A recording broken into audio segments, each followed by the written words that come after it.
Nearly 10 years after his death in London, former FSB agent Alexander Litvinenko, his murder is being pinned on Vladimir Putin. At least this is according to an official English inquiry, which has just been released by the British government.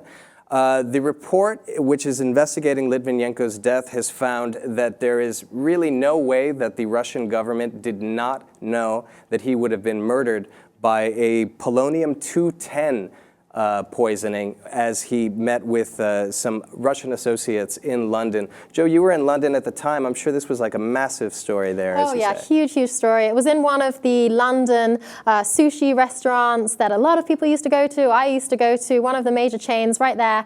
Everyone was saying not to go in. However, it's since been discovered that he wasn't actually poisoned in the sushi restaurant. Yeah, they found this polonium-210 in his kettle. It reeks though of government involvement. It always did, because polonium-210, it's not something you just find on the street, is it? No, it's something that's basically the key evidence was the method of poisoning that was used to kill him. Let me go into Litvinenko a little bit more. He was a former FSB agent in the Soviet Union. He had worked with organized crime. And then I believe it was in the year 2000, he left, went to London as a political dissident, saying that he had been persecuted by the Russians. So he went there, he started working with English intelligence. There's also rumors that he had been working with Spanish Secret Service.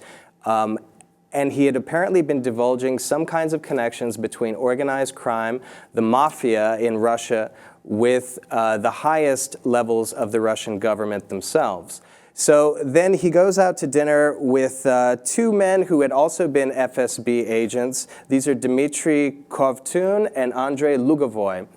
They went out to eat sushi. Like Joe said, he didn't get killed at the sushi bar, so that poor business probably, they probably went out of business, or I'm sure that their profits slumped when people had heard that polonium was being found in, the yellowtail. But no, they went back to the hotel. They had poisoned his tea kettle. They know this because they investigated the kettle. They found polonium in the spout. They found it in the handle. And so anyway, he had this agonizing 3-week-long descent into death. The images of him dying and on his deathbed were widely publicized. You could see this is what polonium-210 does to you. Polonium-210 is a byproduct of enriched uranium.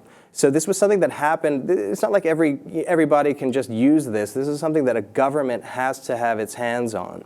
So that was a key piece of evidence in them basically saying that the Russian government, and by extension Vladimir Putin, were involved in, at least by extension, in the murder.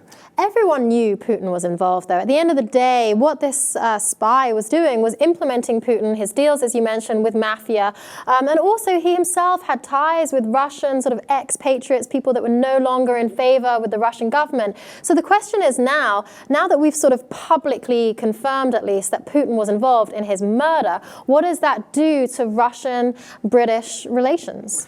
Well, that's an interesting point. The widow of Litvinenko, she's basically asking for a travel ban for Putin from entering the UK. She also wants added economic sanctions against Russia.